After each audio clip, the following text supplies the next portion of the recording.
Commerce Alive Today presents Toys R Us.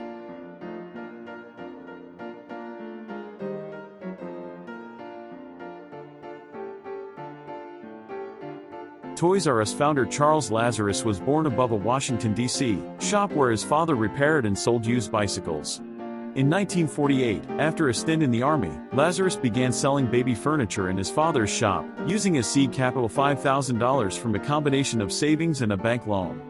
This was just 2 years after the beginning of the baby boom, and Lazarus aimed to attract as customers the families of GIs coming home from World War II. Noting that customers often asked if he sold toys, Lazarus began adding rattles and stuffed animals to his stock within a year. The bike shop was eventually renamed Children's Super Heart.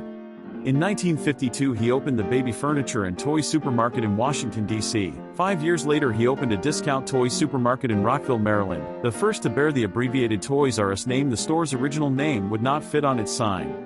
By 1965 Lazarus operated 4 such outlets in the Washington, D.C. area. In the next year, when revenues had increased to $12 million, he sold the profitable toy supermarkets to Interstate Stores Incorporated for $7.5 million, but continued to run the toy business that he had created. Founded in 1916, Interstate became publicly owned in 1927. With 46 small department stores in its fold by 1957, sales growth had dwindled to almost nothing, and profit margins were shrinking. The company sought relief for its financial woes in the burgeoning discount store arena by experimenting with a discount store in Allentown, Pennsylvania. By 1960 it had acquired 2 discount chains, the White Front stores in Southern California and the Tops chain, located mainly in New England. Interstate undertook an aggressive but ill-fated expansion, overextending itself, and the 1973-74 recession aggravated its problems. In 1974 Interstate declared bankruptcy, its debt at the time the largest accumulation of liabilities in retail history. By that year Interstate had 51 Toys R Us stores, and it continued to open new ones during its court-ordered reorganization. Before 1974 Toys R Us was still ordering and counting stock manually, but that year the company streamlined its ordering and inventory system by installing its first computer mainframe. In years to come the company would upgrade its computer system many times to keep pace with its ever-growing sales volume and inventory level.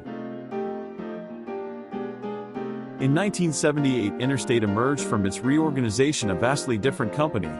It had closed or sold all of its discount store operations, only the 63-store toy chain and 10 traditional department stores remained. To reflect its principal business, the company had changed its name to Toys R Us Incorporated, with Lazarus serving as its president and CEO.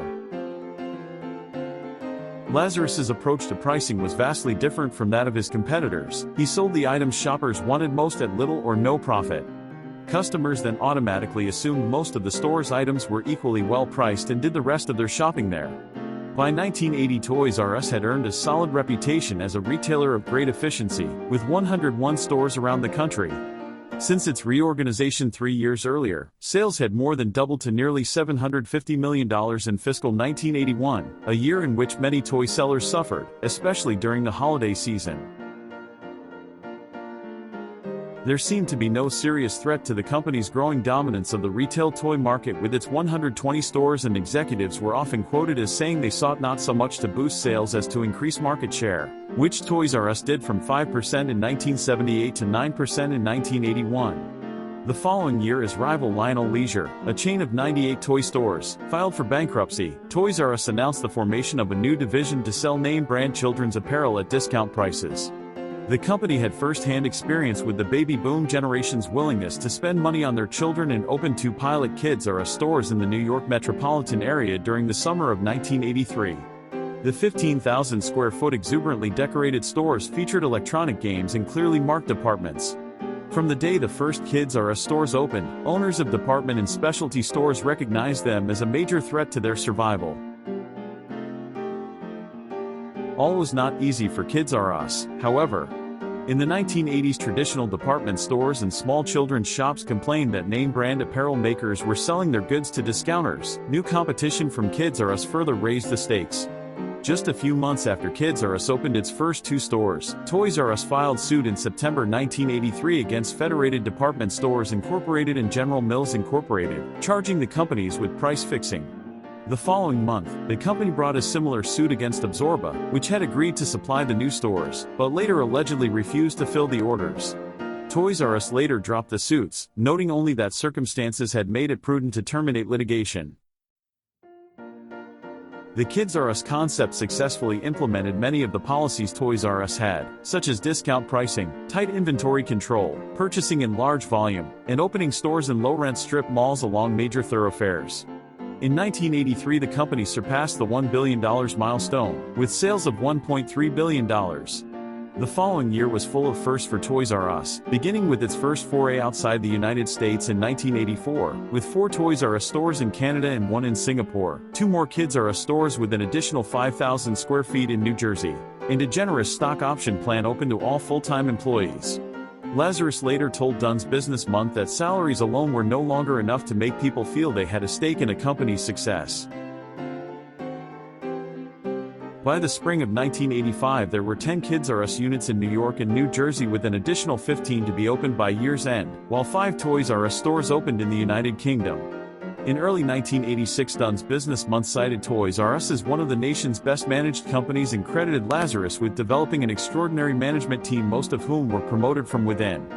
Between 1980 and 1985, the toy retailing industry grew 37%, while sales at Toys R Us surged by 185%, leading the company to estimate that it had 14% of all U.S. retail toy sales, an increase of 9% from its share just 7 years earlier when the company had emerged from its reorganization.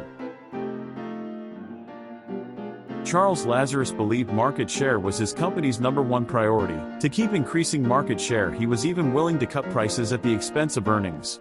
Yet perhaps earnings did not need to suffer, because Toys R Us had the ultimate marketing research tool, the company's highly computerized merchandising system. By January 1986, Toys R Us had 233 toy stores in the United States, 13 international stores, 23 Kids R Us outlets, and 4 traditional department stores.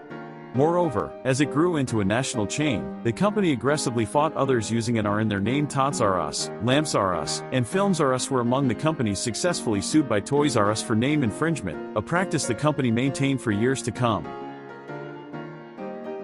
During the summer of 1986, Toys R Us and Montgomery Ward announced a joint venture to begin in Gaithersburg, Maryland, that fall. Each store would operate independently, but would share an entrance and exterior sign. The arrangement was a boon to Ward, which had restructured its business and had surplus floor space in many of its locations. Toys R Us found the arrangement beneficial, too, because many of the Ward stores were in excellent locations and rental rates were often quite reasonable. During the 1986 Christmas season, the company's sales far exceeded many analysts' grim forecasts. Its success was attributed to its ability to consistently offer the toys shoppers were most interested in buying. By 1987, the company had 37 additional domestic Toys R Us stores, 11 new overseas outlets, and 14 new Kids R Us stores. Its market share now stood at 15% of the $12 billion toy industry. Even when toy sales were sluggish, Toys R Us managed to perform well. In another bid to further increase its market share, the company surprised the retailing industry in 1987 by announcing that it would pass on the savings it expected from lower tax rates to customers. 2 additional retailers, Walmart and Target, quickly followed the company's lead. This was also the year the Toys R Us International division moved into the black, and the company opened 4 stores in as many German cities. Although there were plans to open even more stores during the year, it proved difficult to secure the required permits for a retail outlet larger than 18,000 square feet. Competing German retailers had good reason for concern. In the United Kingdom, Toys R Us had captured 9% of the $1.8 billion toy market in just 3 years. The products of 2 prestigious German toy manufacturers, Steiff and Märklin, were not sold in the new German Toys R Us stores. Steiff, maker of high-quality stuffed animals and dolls, chose not to do business with the toy giant out of loyalty to smaller-scale German retailers, while Märklin's electric trains, sold without packaging, could not be offered in a toy supermarket setting. From the very start, Toys R Us overseas stores were strikingly similar to those in the United States. Most were freestanding buildings, and all bulged with many of the 18,000 items for which Toys R Us was famous. Approximately 80% of the items offered were the same as those found in U.S. stores, with the remaining 20% chosen to reflect local interests. Sales for fiscal 1987, the first year in which Kids R Us earned a profit, surpassed $3 billion. The company attributed part of its success to its upgraded Universal Product Code scanning system, which had been installed in all the Toys R Us stores shortly before Thanksgiving. By January 1988, the company had 313 U.S. toy stores, 74 Kids R Us outlets, and 37 international toy stores. Plans to open stores in Italy and France were also in the offing. In August, Lazarus told the Wall Street Journal his goal was to sell half of all toys sold in the United States. While this may have sounded overly ambitious, signs abounded that Lazarus was well on the way to meeting his goal. Even though toy sales in 1986 and 1987 grew an average of 2%, sales at Toys R Us grew 27% during each of those years. The toy chain consistently proved itself capable of turning away all pretenders to the throne of top toy retailer. Its two nearest rivals, Child World Incorporated, with 152 stores, and Lionel, with 78, offered similarly large toy selections and equally cavernous structures, but neither had been able to equal the success of the originator of the toy supermarket concept. Something else Toys R Us had been a healthy sense of humor about itself in the industry, as when a Florida newspaper published a cartoon during the 1987 holiday season showing a couple burdened with many gifts leaving a Toys R Us store. The caption beneath the cartoon read "Broke R Us." Company executives thought it was so funny that copies were posted throughout their offices.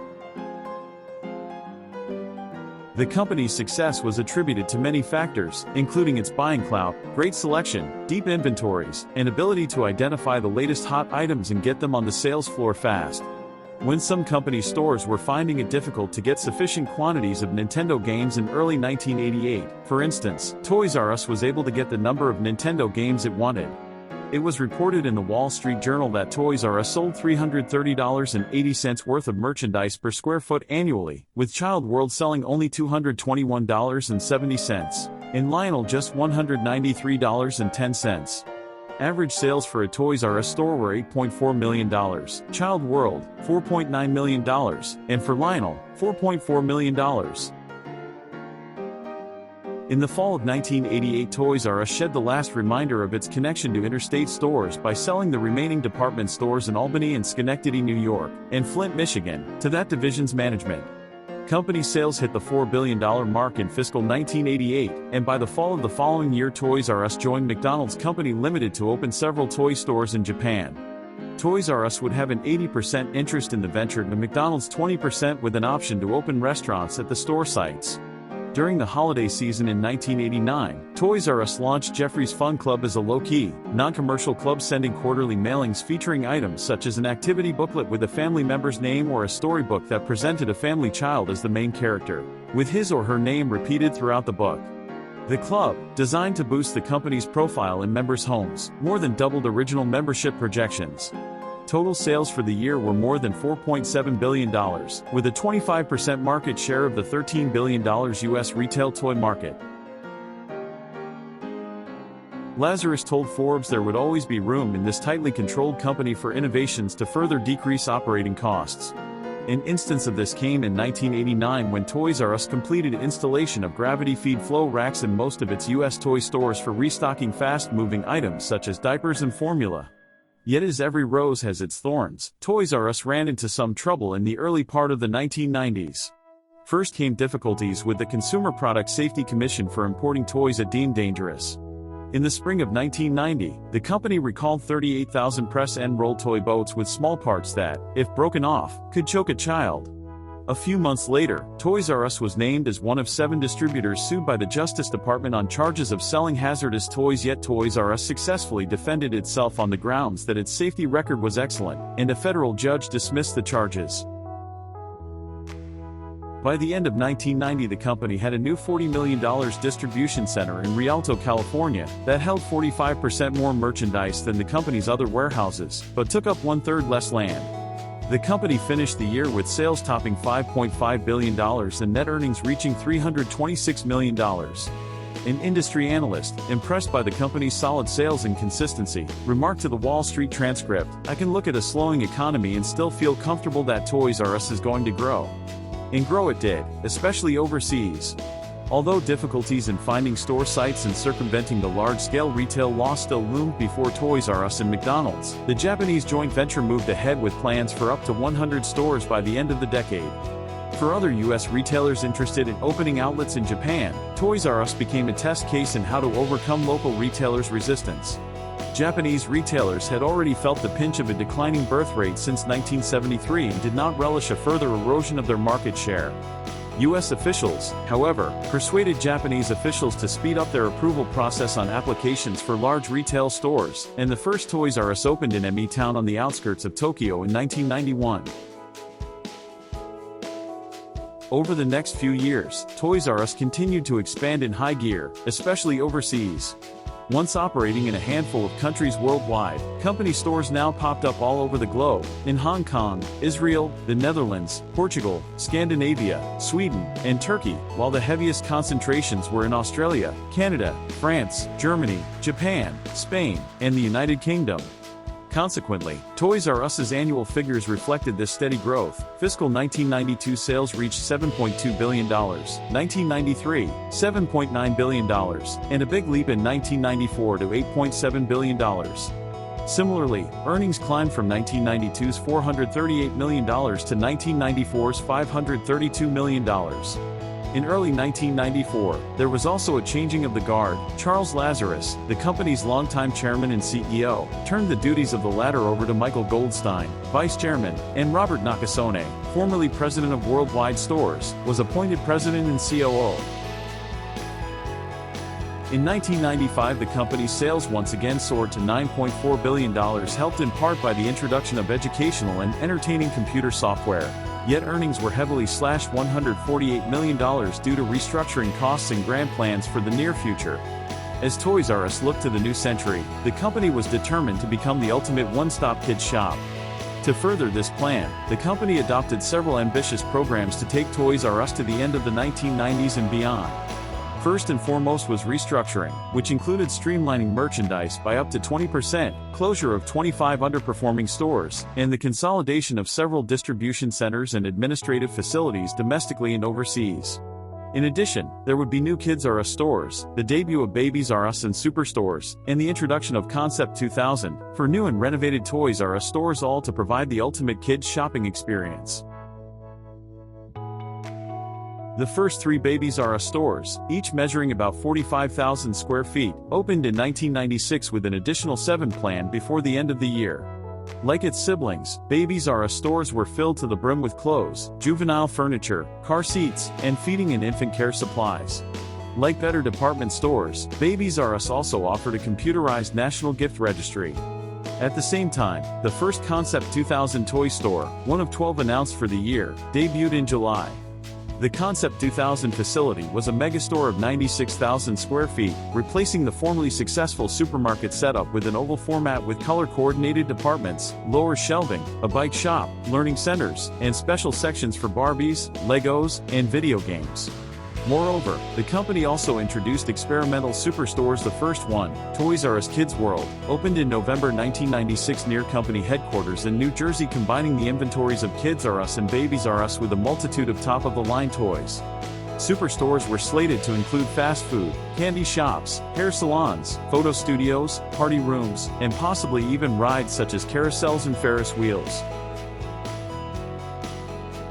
In February 1997, Toys R Us acquired Baby Superstore Incorporated, a 78-store chain based in Duncan, South Carolina, for $376 million. By the end of 1997, the acquired stores had been converted to the Babies R Us format, and the company had instantly transformed a fledgling brand into the largest retailer of baby products in the country.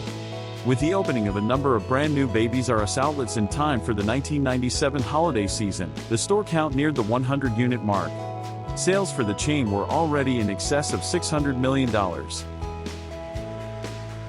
The successful launch of Babies R Us was offset by a host of problems that together had stopped the company's momentum in its tracks. Throughout the 1990s, Toys R Us faced steadily growing competition from the discount chains, principally Walmart but also Target and others. Walmart had avoided the low-margin toy sector for years, but in 1990 the discount giant began stocking up on the hottest-selling toys and used them as loss leaders to get customers into its stores. Target followed suit. In addition, warehouse clubs, such as Costco, began adding toys to their vast offerings and selling them at low prices. At the same time as it was facing pricing pressure from these new and burgeoning competitors, Toys R Us also had to contend with new competition in the form of smaller toy chains specializing in so-called edutainment products. In addition to their more specializing inventory, Zany Brainy, Noodle Kidoodle, and Imaginarium, among others, offered their customers superior customer service and a more appealing store environment. Toys R Us was notorious for its poor customer service. It had been able to neglect this side of its operations for a long time because its customers could generally find any toy they were looking for and get it at a decent price. In the mid to late 1990s, however, customers had a whole array of other options, many of which provided better customer service and lower prices. The end result of this new competitive situation was a steady decline in Toys R Us's U.S. market share from 25.4% in 1990 to 18.4% in 1997. During the same period, Walmart increased its share from 9.5% to 16.4%. Furthermore, the trend toward lower prices cut Toys R Us's profits, and the firm saw its operating margins fall from 12% to 8% from fiscal 1993 to fiscal 1997. The entrance of warehouse clubs into the toy sector led to another problem. An administrative law judge with the Federal Trade Commission ruled in late 1997 that Toys R Us had illegally pressured manufacturers to keep certain popular toys out of the warehouse clubs. The company vigorously denied the charges and appealed the decision, eventually settling with the FTC for $40.5 million. By early 1998, most of the recent initiatives, the exception being Babies R Us, had proven to be failures. By that time, only 15% of Toys R Us units had been converted to the Concept 2000 format, which had not led to the gains in sales that were expected. The Kids World superstores proved to be too large for the sales they were generating, and the format was soon abandoned. In addition, the 200-plus unit Kids R Us chain was struggling in the face of stiff competition from department stores, specialty retailers, and the discount chains. At the same time that the company reported lackluster earnings for the fiscal year ending in January 1998, it also announced a management shuffle. Goldstein was bumped up to the chairman's seat, while Nakasone was named CEO. Lazarus remained on the board as chairman emeritus. Under Nakasone's leadership, Toys R Us soon launched its largest revamp in history. In September 1998, the company announced a restructuring involving a huge inventory reduction, the closure of 59 underperforming Toys R Us stores, 9 in the United States and the remainder mainly in Germany and France, as well as the shuttering of 31 Kids R Us units, and a workforce reduction of 3,000, or 2.6%. Restructuring charges for the year ending in January 1999 totaled $353 million, resulting in a net loss for the year of $132 million. The company also began testing another new format for its flagship Toys R Us outlets, this one dubbed C3. This format featured the racetrack-like style prevalent at discount chains, doing away with the aisle after aisle of ceiling-high warehouse shelving.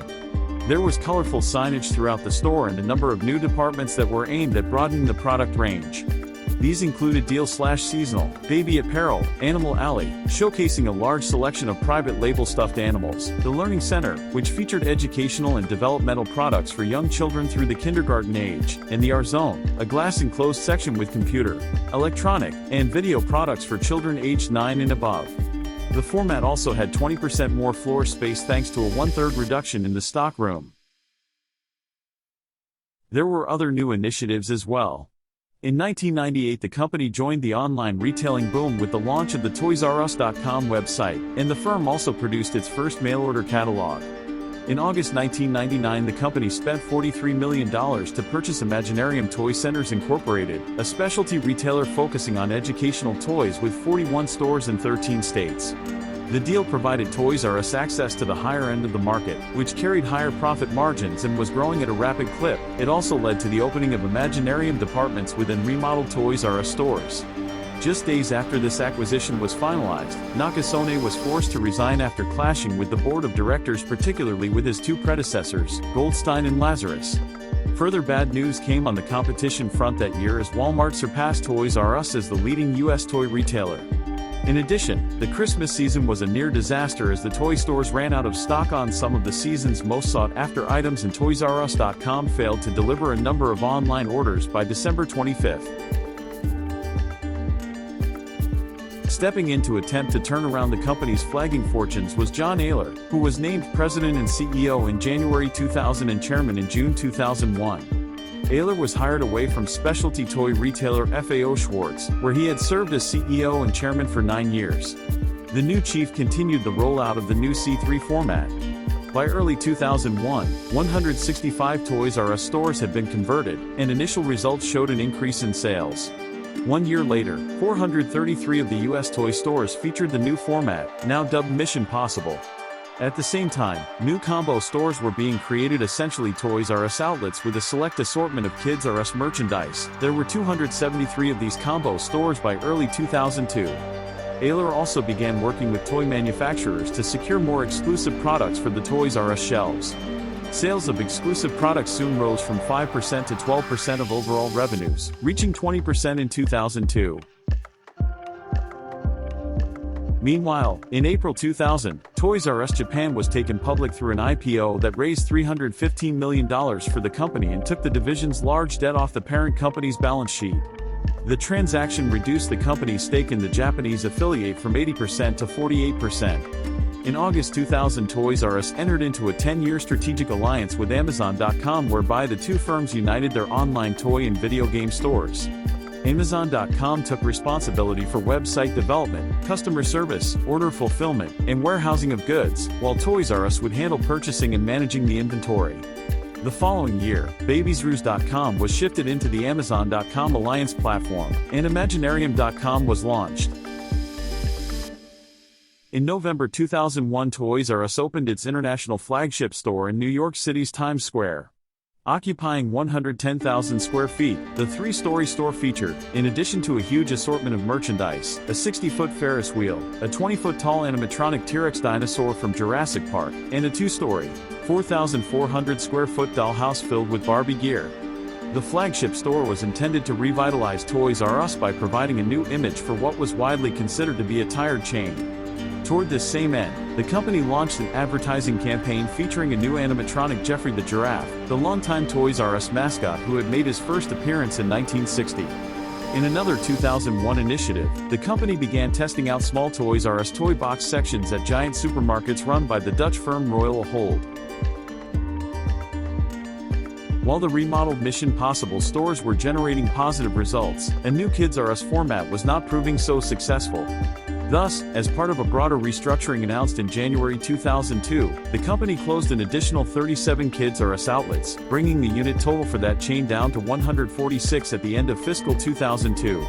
27 Toys R Us stores were also closed, and about 1,700 jobs, or 5% of the U.S. workforce, were eliminated. Restructuring charges of $213 million were recorded, resulting in anemic net earnings of $67 million for fiscal 2001 compared to $404 million for the preceding year. By late 2002, the conversions of the Toys R Us outlets had been completed, and the company launched a new type of store aimed at smaller markets where the company had not previously operated. The 42,000 square foot stores were to be named Geoffrey, after the company mascot, and were a hybrid format offering products from Toys R Us, Kids R Us, and Babies R Us. 4 of the new stores opened in late 2002. That same year, the company said that it wanted to add toy box sections to another 40 giant supermarkets. Following a disappointing 2002 holiday season, Toys R Us announced that it would lay off 700 management and supervisory personnel. In June 2003, the company reached an agreement with Albertsons Incorporated to set up toy box sections in more than 2,300 grocery and drug stores.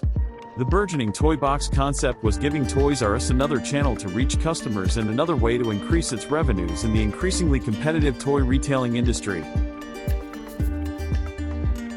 On March 17, 2005, a consortium of Bain Capital Partners LLC, Kohlberg Kravis Roberts and Vornado Realty Trust announced a $6.6 billion leveraged buyout.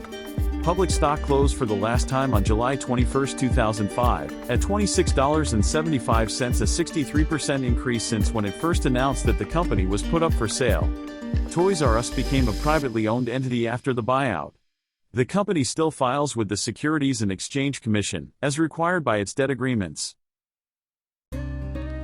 In December 2013, 8 days before Christmas, Toys R Us announced their stores in the United States would stay open for 87 hours straight. The flagship store of the retailer in Times Square was open for 24 hours a day from December 1st to 24 to cater to tourists. The announcement came after snow and rain caused a nearly 9% year-over-year decline in U.S. store foot traffic.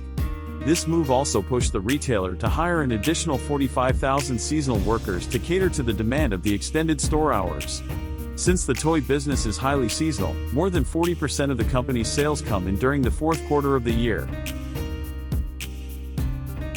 In 2014, Toys R Us announced its TRU transformation strategy, which concentrated on efforts to fix foundational issues affecting future growth, including making stores less cluttered, improving the customer experience, clearer pricing strategies and promotions, and tighter integration of its retail and online businesses. In 2015, the company launched the first of a new concept store called the Toy Lab in Freehold, New Jersey. The new layout provided more space for interactive exhibits and areas to play with new toys before purchase. This concept has since been expanded to stores in California, Delaware, Florida, New York, and Pennsylvania. On September 18, 2017, Toys R Us Incorporated filed for Chapter 11 bankruptcy, stating the move would give it flexibility to deal with $5 billion in long-term debt by borrowing $2 billion so it could pay suppliers for the upcoming holiday season and invest in improving current operations. The company has not had an annual profit since 2013. It reported a net loss of $164 million in the quarter ending April 29, 2017. It lost $126 million in the same period in the prior year. It had been paying $400 million per year to service its debt, which prevented it from investing in improvements to in-store experiences to compete with Amazon and Walmart. Although the retail apocalypse was a factor, some analysts cited that the rapid increase in debt occurred under its private equity ownership. The company was reported to have a total workforce of 64,000 in September 2017. It was initially stated that only the US and Canadian operations would be affected, and that its brick-and-mortar stores and online sales sites would continue to operate. In January 2018, the company announced it would liquidate and close up to 182 of its stores in the US as part of its restructuring, as well as convert up to 12 stores into co-branded Toys R Us and Babies R Us stores. On February 28, 2018, it was reported that the company was exploring retaining its stronger Canadian operations and the divestiture of some of its corporate-owned stores to franchises. Toys R Us Incorporated later announced that all U.S. locations would be closed. On March 15, 2018, Toys R Us received approval from the bankruptcy court to liquidate its stores. There were buyers interested in acquiring groups of stores to use as showrooms, as well as others interested in acquiring the chain's brand and associated intellectual property. The company indicated in filings that the Canadian operations were profitable, and desired to preserve the operations of the 82-store chain through a sale. MGA Entertainment had made an offer to acquire the Canadian operations. MGA Entertainment CEO Isaac Larian attempted to raise $200 million through investments and public crowdfunding to purchase at least 400 of the U.S. locations. Liquidation sales began on March 23, 2018. The chain's online store shut down on March 29, redirecting visitors to information on the liquidation and closures. On April 24, 2018, it was announced that the Canadian division would be sold to Fairfax Financial for approximately $234 million, and would continue to operate the locations under the Toys R Us name. Fairfax stated that it was potentially interested in purchasing U.S. locations as an extension of these Canadian operations. On April 13, a bid was made by Isaac Larian to buy 356 Toys R Us stores for $890 million, but was rejected on April 17 and was fully scrapped on April 23. On June 29, 2018, Toys R Us permanently closed all of its remaining U.S. locations, after 70 years of operations. In early July 2018, it was reported that unknown benefactors had bought all of the remaining stock of 2 locations in North Carolina so they could be donated to charity. In November 2018, Fortune noted that the absence of the retailer during the 2018 holiday season represented a $4 billion chunk of toy sales from which other retailers could benefit. Party supply retailer Party City capitalized on the closures by establishing temporary pop-up stores under the branding Toy City, some of which filled vacancies left by Toys R Us locations. On October 1, 2018, the company issued a bankruptcy court filing which stated that it would no longer auction off its intellectual property, since its controlling lender planned to the business behind the Toys R Us and Babies R Us brand names with a focus on maintaining existing licensing agreements and establishing new retail opportunities. The company evaluated that selling its brand at auction not reasonably likely to yield a superior alternative. At the Toy Industry Association's Fall Toy Preview, the company unveiled plans for a preliminary venture to be known as Jeffrey's Toy Box, a wholesale store within a store concept that the company planned to deploy in time for the holiday shopping season. The company planned to revive the Toys R Us and Babies R Us brands in the future. In November 2018, it was announced that grocery market chain Kroger would add toy displays under the Jeffrey's Toy Box brand to some of its locations, to sell selections of Toys R Us private label products. The brand operates under Jeffrey LLC, an intellectual property holding company within Toys R Us. On January 20, 2019, the company emerged from bankruptcy as Tru Kids. As of June 21, 2019, the company planned to open new stores in the U.S. slated to be 10,000 square feet, roughly a third of the size of the big box brand that closed in 2018. On November 27, 2019, Toys R Us opened a retail store at Westfield Garden State Plaza in Paramus, New Jersey. On December 7, 2019, a second location was opened at the Galleria in Houston, Texas. On October 8, 2019, the company relaunched the Toys R Us website, which would feature a focus on resources and videos highlighting popular toys. The site was established in partnership with Target, with users being redirected to Target.com to place their orders. In 2020, the agreement lapsed, and Amazon replaced Target as the site's fulfillment partner. In 2021, as a result of financial losses caused by the COVID-19 pandemic, the only two U.S. stores once again closed down. The Houston location closed on January 15, 2021, and the Paramus location closed on January 26, 2021. The company stated that they made a strategic decision to pivot their store strategy, so they can look for new stores and platforms that will offer better traffic, and that they continue to invest in channels where customers will want to experience their brand. On March 15, 2021, it was announced that brand management company WHP Global acquired a controlling interest in Tru Kids, which is the parent company of the Toys R Us, Babies R Us and Jeffrey the Giraffe brands. Going forward, WHP will be managing Tru Kids' business and help guiding its expansion. In North America, WHP plans to open Toys R Us stores, again ideally ahead of the holiday season, and could come on various formats to include flagships, pop-ups, airport locations or mini stores inside other retailers' shops. WHP has not yet set a number of locations it plans to open in the United States. WHP is backed by a $350 million equity commitment from funds that are managed by Oaktree Capital Management. Financial terms of the deal have yet to be disclosed. On August 19, 2021, WHP announced a new shift in branding by partnering with Macy's to sell toys on the retailer's website and open store within a store locations at 400 department store locations. On December 16, 2021, Toys R Us opened a two-story flagship store in the American Dream Mall in New Jersey. On August 7, 2022, Toys R Us opened new locations in 9 states: California, Georgia, New Jersey, Illinois, Nevada, Louisiana, New York, Maryland, and Missouri. These stores are located inside Macy's stores and range from 1,000 to 10,000 square feet. The company plans to open a store in every Macy's location in the United States by October 15, 2022, just in time for the holiday season. On September 29, 2023, WHP announced their intention to open 24 new physical stores in the United States. These stores would be standalone locations and would begin to open in 2024. WHP also announced, fireplaces glowing, icicles growing, hearts overflowing with cheer. It's that wonderful season we all find so pleasing, the Toys R Us time of year. The world's biggest toy stores, Toys R Us. The biggest selection, Toys R Us. It's the Toys R Us time of year. Toys R Us. If you have any fond memories, please indicate it at the comments below. Thanks for watching, subscribe, and like.